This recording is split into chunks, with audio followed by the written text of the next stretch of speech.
तर बघा, adopted a management by consensus style when a number of persons are involved I am definitely a consensus man.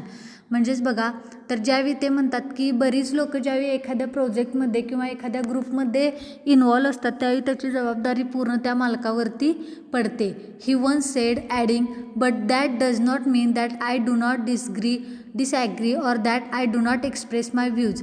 पण माझं मत असं नाही की मी याच्याशी सहमत नाही असं नाही, तर किंवा मी माझी मतंसुद्धा कुणाला सांगत नाही असं पण नाही. तर basically it is a question of having to deal with individual men heading different enterprises. तर बघा, एखाद्या ग्रुपमध्ये खूप काम करणारी लोकं असतील आणि एखाद्या ग्रुपमध्ये फक्त एखादी व्यक्ती ते पूर्ण हँडल करत असेल, तर बघा, you have to adopt your self to other their ways and deal accordingly and draw out the best in each man. तर तुम्हाला काय करावं लागतं, तर प्रत्येक व्यक्तीशी जुळून घ्यावं लागतं ॲज अ बॉस म्हणून, आणि त्या प्रत्येक व्यक्तीशी तुम्हाला डील करावं लागतं. If I have any merit it is getting on with individuals according to their ways and characteristics. तर बघा, जर एखाद्या व्यक्तीकडं काय चांगलं असेल तर त्याच्यामध्ये असणारे गुण दोष हे सगळं ओळखून आपल्याला काय करावं लागणार आहे, तर त्या गोष्टींशी डील करावं लागतं. In 50 years I have dealt with 100 top directors and I have got on with all of them. आणि या माझ्या 50 वर्षांमध्ये, ओके, या 50 वर्षांमध्ये ते बघा काय सांगतात, तर I have dealt with 100 top directors. जे टॉपला असणारे संचालक आहेत किंवा डिरेक्टर आहेत अशा 100 डिरेक्टरशी किंवा 100 संचालकांशी मी काय केलं होतं, तर डील केलं होतं. बघा, म्हणजे मी त्यांच्याशी भेटलो होतो, त्यांच्यातले चांगले वाईट दोन्ही गुणदोषांसहित त्यांना ॲक्सेप्ट केलं होतं. At times it involves suppressing your self, it is painful but necessary. मग कधी कधी काय होतं, तर तुमच्यामध्ये असणारे कलागुण किंवा तुमच्यामध्ये असणाऱ्या गोष्टी, तुमची असणारी मतं काय केली जातात, तर सप्रेस केली जातात, म्हणजेच दाबली जातात. पण त्या गोष्टींना बळी न पडता आपण आपली वाट पुढं चालत राहायचं.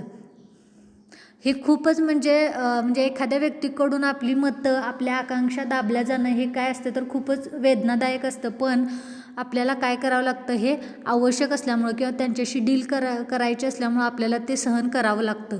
To be a leader you have got to lead human beings with affection. आणि बघा, ॲज अ लीडर म्हणून तुम्हाला काय करावं लागतं, तर you have got to lead human beings, okay, with affection. आणि एक मनुष्य प्राणी असल्यामुळं आपल्यामध्ये काय असतं, तर एक अटॅच राहण्याची वृत्ती असते किंवा अफेक्शन असतं, ओके, म्हणजेच प्रेमभावनाही जास्त असते. तर पुढं बघा, be that as it may Tata spotted talent easily. आणि अशामुळंच काय झालं, तर एक म्हणजे काय म्हणतो, अफेक्शन असल्यामुळं किंवा माणसं जोडून राहण्याच्या वृत्तीमुळं Tata spotted talent easily.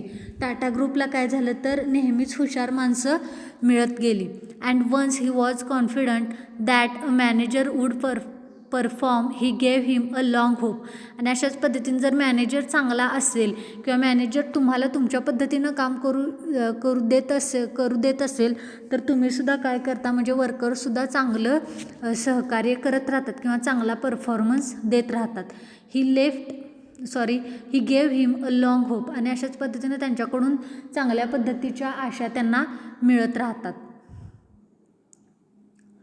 If they wanted to be on their own like Sumant Mulgaonkar. तर बघा, सुमंत मुळगावकर नावाचे एक वर्कर होते. He left them to it. आणि त्यांना JRD टाटा यांनी तुम्ही तुमच्या पद्धतीनं काम करा असं त्यांना सांगितलं होतं. बघा, if they occasionally wanted a shoulder to cry on like Darbari Seth JRD was there. आणि ज्या कधी वेळी त्यांना सुमंत मुलगावकर असतील किंवा दरबारी सेट असतील यांना ज्यावेळी कधी वाटायचं की आपण म्हणजे एखाद्याच्या खांद्यावरती डोकं ठेवून रडावं, म्हणजे खूप वाईट वाटलं असेल, खूप वेदनादायक अशा घटना किंवा गोष्टी घडल्या असतील, तर JRD टाटा तिथं नेहमी हजर असायचे. The supportive climate he built developed entrepreneurs such as sir Homi Mody, sir Ardeshir Dalal, sir Jehangir Ghandy Russi Mody, Sumant Mulgaonkar and Darbari Seth and others who created billions in wealth for the group and the country. तर अशा वेगवेगळ्या पद्धतीच्या लोकांनी किंवा इंडस्ट्रियलिस्ट हे काय टाटा ग्रुप जोडून होतं, ज्यांनी देशाच्या संपत्तीमध्ये किंवा देशाच्या फायनान्शियल सपोर्टमध्ये सुद्धा भरपूर मोठा वाटा उचलला होता. पुढं बघा, It was an environment where scientists of international repute such as Homi Bhabha, leading lawyers such as J.D. Chokshi and Nani Palkhiwala, and economists such as John Mathai, A.D. Shroff, D.R. Pense and Freddie Mehta could flourish.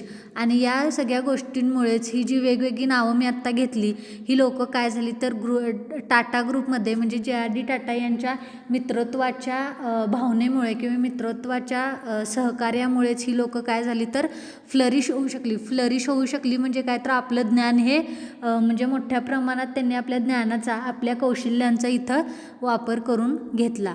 Tatas personal interest in technology. JRD. Tata यांचा personal interest कशामध्ये होता तर बघा टेक्नॉलॉजीमध्ये, combined with India's isolation in the 1950s and 1960s.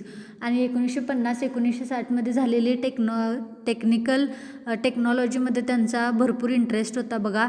Spurred several group companies particularly Tata Steel and Tata Chemicals to innovate in their fields. आणि या वेगवेगळ्या फील्ड्समध्ये Tata steel आणि टाटा केमिकल्स काय झाले तर 1950-1960च्या दरम्यान टेक्नॉलॉजिकली पुढे आले. नेक्स्ट पॉईंट बघा, be a benign boss. According to Tata, the crux of any successful labor policy lay in making workers feel wanted. म्हणजेच बघा एक बॉस म्हणून त्यांनी आपल्या जबाबदाऱ्या कशा पार पाडल्या बघा तर जे.आर.डी. टाटा यांच्या मते the crux of any successful labour policy lay in making workers feel wanted. म्हणजेच वर्करला असं वाटलं पाहिजे की हे आपलं काम आहे किंवा हे ही कंपनी आपली आहे, इथं आपण जे योगदान देणार आहोत ते चांगलंच दिलं पाहिजे. ही जी भावना आहे ती काय केली पाहिजे तर वर्करना वाटली पाहिजे. पुढं बघा, one of the inherent drawbacks of modern industry with its large and concentrated labour forces was that each man felt that instead of being a valued member of friendly and human organisation he was a mere cog in a soulless machine. तर बघा आत्ताच्या ज्या आधुनिक म्हणजे JRD. Tata यांचं मत आहे की आत्ताच्या ज्या आधुनिक कंपन्या आल्या आहेत त्यात इथं वर्करला म्हणजे आपण एक वर्कर असण्यापेक्षा आपला मशीन म्हणून वापर केला जातो, अशी काय केली जाते तर बॉसकडून ट्रीटमेंट दिली जाते असं त्यांचं मत आहे. Because of this a worker's attitude towards management become one of indifference, mistrust and coldness often tinged with hostility. आणि अशा पद्धतीची वागणूक दिल्यामुळे वर्करला त्याचा जो कंपनीकडं बघण्याचा दृष्टिकोन असतो किंवा जो ॲटिट्यूड असतो तो काय होतं तर बदलतो आणि म्हणजे अविश्वासू त्याच पद्धतीनं म्हणजे त्याच्यामध्ये कुठल्याही प्रकारचा दया माया भाव प्रेम अशा पद्धतीच्या भावना किंवा फिलिंग्स दिसत नाहीत. पुढं बघा, आणि हॉस्टिलिटी म्हणजे तो वर्कर जो असतो तो कंपनीपासून फक्त म्हणजे कामापुरतं काम ठेवलं जाताना कंपनीपासून बऱ्याचदा लांब राहण्याचा प्रयत्न करतो. He is easily led to feeling himself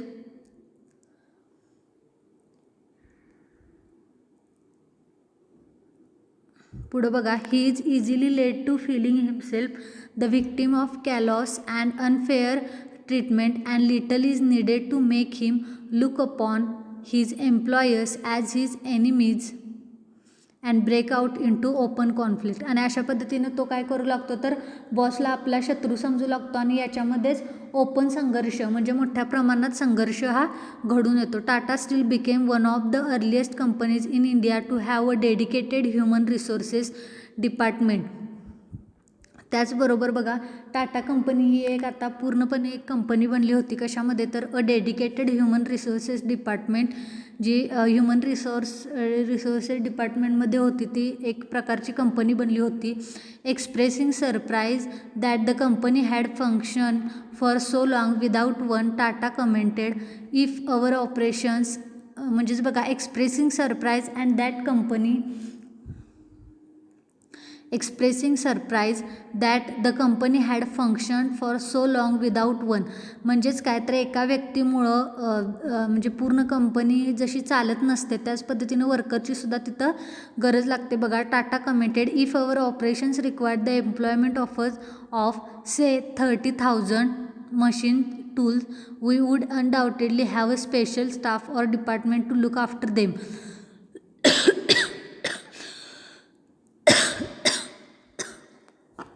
म्हणजेच बघा, जर 30,000 रुपयाची आपण एखादी मशीन किंवा एखादं टूल घेत असू तर ते मशीन सांभाळण्यासाठी आपल्याला डेफिनेटली त्याच्यासाठी ट्रेन असलेला स्टाफ ठेवावा लागणार. ओके.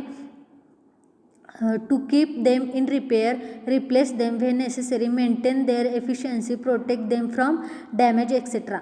म्हणजे त्यांची काळजी घ्यायला, ते जर डॅमेज झाले असेल तर ते व्यवस्थित करायला म्हणजे दुरुस्त करायला त्यासाठी आपल्याला काय करावं लागतं तर वेगळा स्टाफ ठेवावा लागतो. म्हणजे आपल्याला जरी तांत्रिकदृष्ट्या आपण काय झालो प्रगत झालो किंवा सुधारलो तरी पण आपल्याला त्यासाठी त्या तांत्रिक गोष्टी ज्या आपण घेणार आहोत किंवा तांत्रिक मशीन जी आपण घेणार आहोत ते सांभाळण्यासाठी तरी आपल्याला स्टाफ लागणार आहे. ओके. पुढं बघा last paragraph. But when employing 30,000 human beings each with a mind and soul of his own. पण ज्यावेळी 30,000 लोक ज्यावेळी किंवा 30,000 वर्कर ज्यावेळी स्वतःच्या मेहनतीने स्वतःचं मन लावून काम करत असतात, we seem to have assume that they would look after themselves and that there was no need for a separate organisation to deal with the human problems involve. मग अशावेळी ती लोक काय करतात तर स्वतःचे प्रॉब्लेम स्वतः सोडवतात. त्यावेळी आपल्याला वेगळा स्टाफ निवडावा लागत नाही. ओके. ते स्वतःचे प्रॉब्लेम स्वतः सोडवत असतात. जहांगीर रतनजी Dadabhai Tata died in Geneva on November 29, 1993. 29 November 1993 बघा जहांगीर म्हणजे JRD टाटा यांचा जिनेवामध्ये मृत्यू झाला.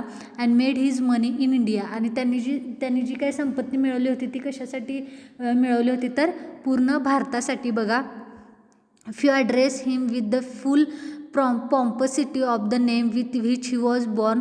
म्हणजे बरीच लोक त्यांना पॉम्पोसिटी म्हणजे त्यांचे जे नाव होतं जहांगीर रतनजी दादाबाई टाटा असं न बोलवतं त्यांना JRD म्हणूनच बोलवायचे. He was simply JRD to the world. म्हणजे पूर्ण जगासाठीच ते खूपच साधे असे JRD होते.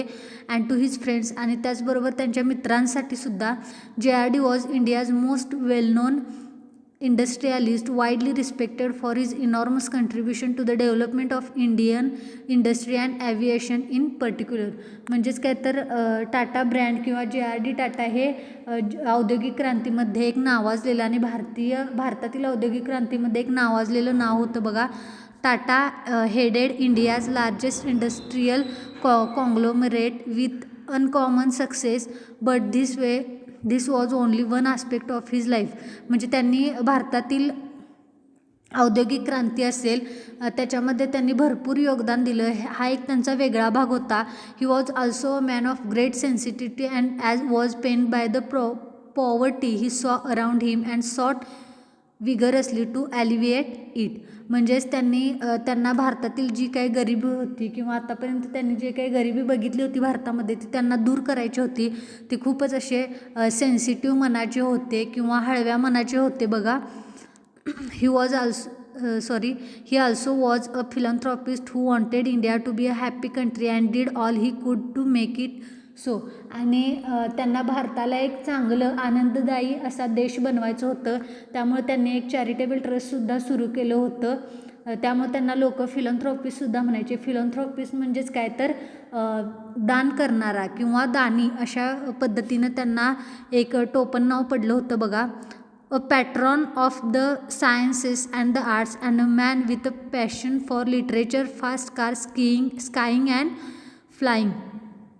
त्याचबरोबर त्यांना वेगवेगळ्या प्रकारचे छंद होते बघा. कुठले कुठले होते तर त्यांना सायन्स म्हणजे शास्त्रामध्ये किंवा विज्ञानामध्ये त्याचबरोबर कलेमध्ये रस होता.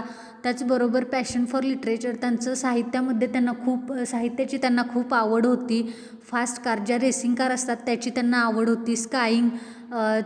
स्काईंग नावाचं एक जो स्पोर्ट असतो त्यामध्ये त्यांना आवड होती. त्याचबरोबर फ्लाईंग आणि विमानामधून उडण्याची सुद्धा त्यांना काय होती तर खूप आवड होती. तर बघा अशा पद्धतीने इथं आपला 3rd चॅप्टर हा संपलेला आहे.